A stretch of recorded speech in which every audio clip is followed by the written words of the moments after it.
We're going to create like this shell temporary, so when we do the design today, that shell is going to be used probably for provisionalization.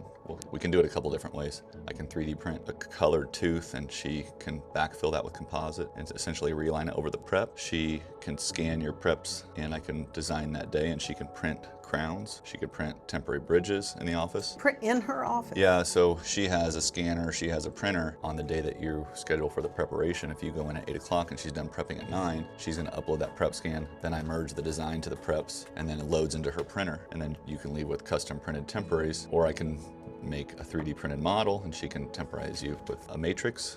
So it gives a lot of options. There's 2 different types of materials that we typically use. One's a zirconia or one's a lithium disilicate. What is the strongest? Zirconia is stronger than lithium disilicate, but they also have different gradients built into the puck. Basically, the manufacturer is going to put multiple colors and shades so it doesn't just look like one shade from top to bottom. I'm going to open up Exocad and then create basically, it's called a motivational mock-up, and that'll give me some options to do the shells or merge it and make a model, give her an idea of what the tooth shape and size will look like. I like this smile here in terms of giving me a good reference point for design, of all the teeth, and then I can zoom in and kind of get a visual. I know with the wear, you know, and then you've gone through the crooked wear. Yeah, so I'm trying to create the ideal length, but I'm also trying to make sure that it functions well. We have that crown here. I'm trying to create a nice blend so that when you're only going back to this tooth, you're still seeing back here to the, you got a big broad smile. Right. One, I'm looking at the opposing, you know, and how much length I can add. When I go back to that photo, you know, I want to kind of build up everything that's been lost. So you've got that almost like a black triangle here.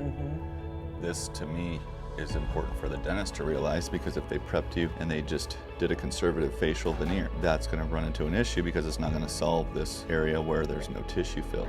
So when she does a preparation, I want her to break that contact, and she's going to cut through there so that we can close this in the design, the ceramics, making sure I keep that midline where my design too is not shifted from one direction to the other. So you can see here, I can move that tooth over.